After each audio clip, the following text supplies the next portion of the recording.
La parole est à Madame la Présidente Châtelain pour le groupe écologiste.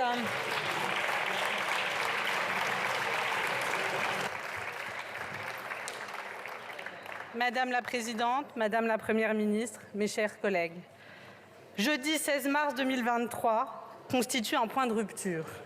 La rupture entre un président et tout un peuple. La rupture entre un président de la République qui a théorisé la société des premiers de cordée et tout un peuple qui, depuis qu'il a fait la Révolution en 1789, recherche constamment, obstinément, passionnément la réalisation de la promesse républicaine de l'égalité. C'est au nom de l'égalité que les Français se lèvent contre votre réforme. Ne l'ignorez pas, ne le méprisez pas, ne méprisez pas ces millions de personnes qui ont défilé et qui défileront demain encore, soutenues par tout un pays. Ne fermez pas les yeux à la vue des pancartes qui fleurissent un peu partout en France et qui, tant bien que mal, tentent de vous faire entendre raison. Alors pendant quelques instants, je vais me faire le porte-voix de ce que vous avez décidé d'ignorer. Ils chantent avec Macron, liberté, égalité, retraite, mais quand vous serez décédé. Ils chantent encore les précaires, être précaire, ce n'est pas un métier. Ou encore les profits des milliardaires pour les vieux jours de nos grands-mères. Et cela doit vous rappeler d'autres mobilisations, celles des ronds-points, des gilets jaunes, du ras-le-bol des travailleuses pauvres. Souvenez-vous, elles écrivaient alors « Taxons d'abord le kérosène, gilets jaunes versus parachute doré, la France d'en bas contre la France d'en haut ». Loin des éléments de langage mécanisés, ces interpellations disent la diversité, la colère, l'imagination du peuple uni contre votre réforme. Ils hurlent leur désir de vie, leur aspiration, qui vont bien au-delà de la vie et du travail. Elles proclament leur ras-le-bol face à ce monde qui s'emballe, pour lequel il faut produire toujours plus, consommer toujours plus, jusqu'à l'épuisement de nos corps, de nos vies et de notre terre. La course effrénée au profit, l'accroissement infini de la richesse pour quelques-uns, la réduction de notre travail à sa seule valeur marchande, le rétrécissement de chaque être humain à sa capacité de production, c'est la France ubérisée d'Emmanuel Macron. Une France dans laquelle se creusent les inégalités et où la société se fracture. Non, la France ne se résume pas à une simple logique productiviste et financière. La France n'est pas et ne sera jamais la Start-up Nation. Ce qui fait la France, ce sont ses valeurs, ce sont ses principes, la justice sociale, la solidarité, celle qu'ensemble les forces républicaines françaises, de la droite gaulliste à l'ensemble de la gauche, ont su défendre avec le Conseil national de la résistance. S'attaquer à notre modèle, à notre système de retraite comme le fait le gouvernement aujourd'hui, c'est s'attaquer au cœur de notre modèle social. Pourquoi ? Pour financer les baisses d'impôts pour les grandes entreprises. Et pour qui ? Pour, de l'aveu du président lui-même, satisfaire les marchés financiers. La voici enfin la vérité. Notre système de retraite n'est pas en danger, ni aujourd'hui, ni demain. Non, vous voulez faire 18 milliards d'euros d'économies sur le dos des 55-65 ans pour diminuer aveuglément les dépenses publiques, au risque de mettre à genoux notre économie, nos démocraties et nos modèles sociaux. Ce que vous présentez n'est pas une réforme, c'est une aberration.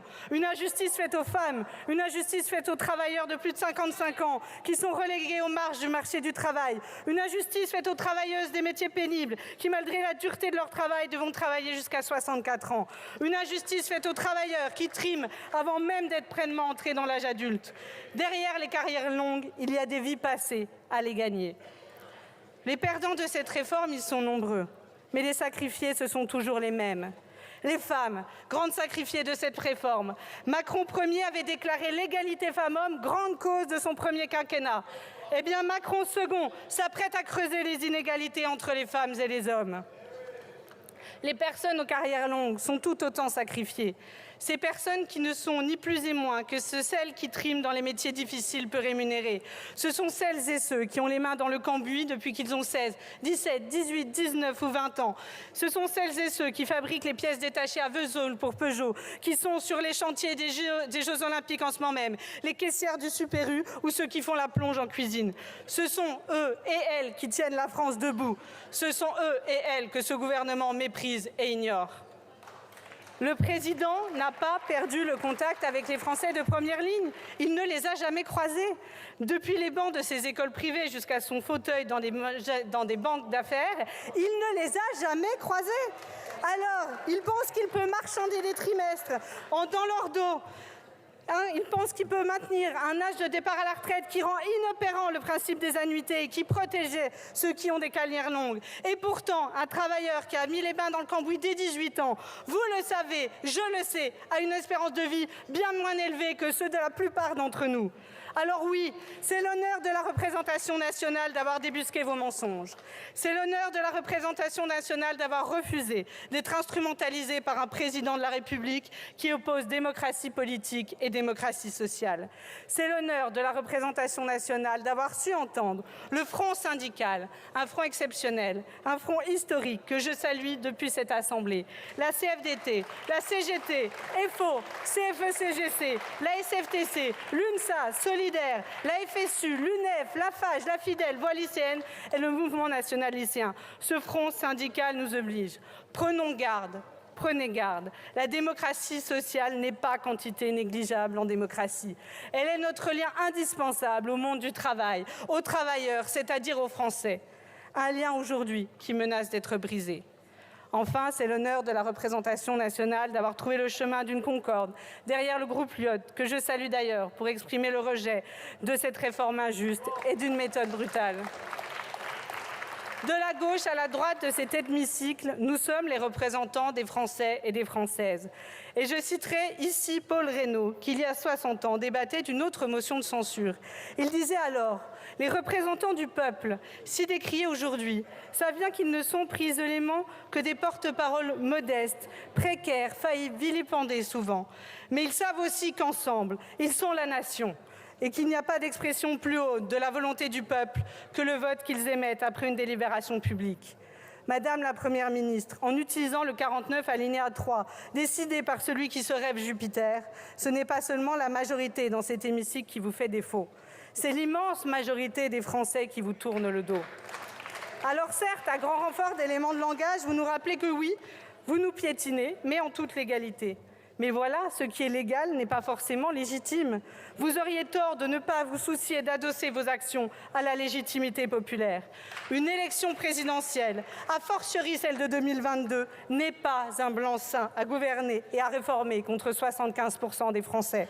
Cette élection présidentielle à laquelle vous faites référence constamment, comme pour masquer le manque de majorité dans cette Assemblée. Cette élection ne vous autorise pas à maltraiter les institutions et à faire en quelque sorte un nouveau bras d'honneur à l'Assemblée nationale.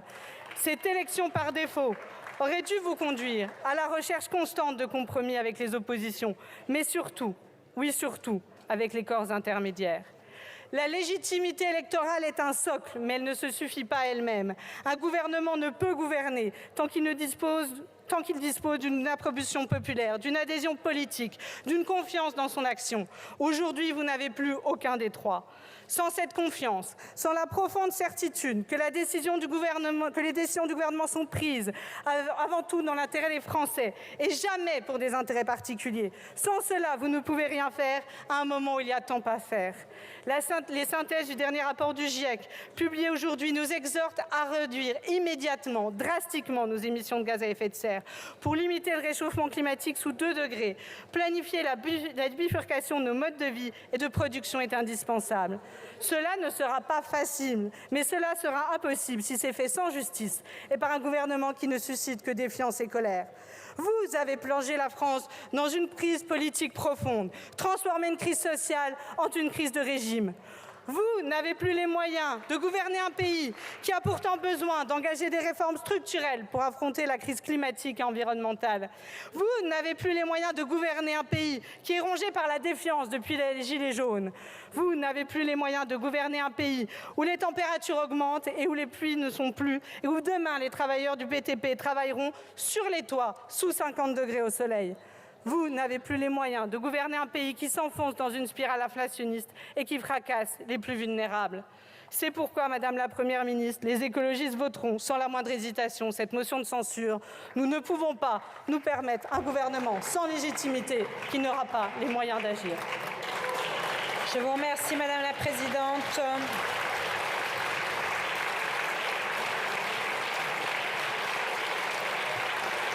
La parole est à Monsieur Pierre Dharréville pour le groupe GDR.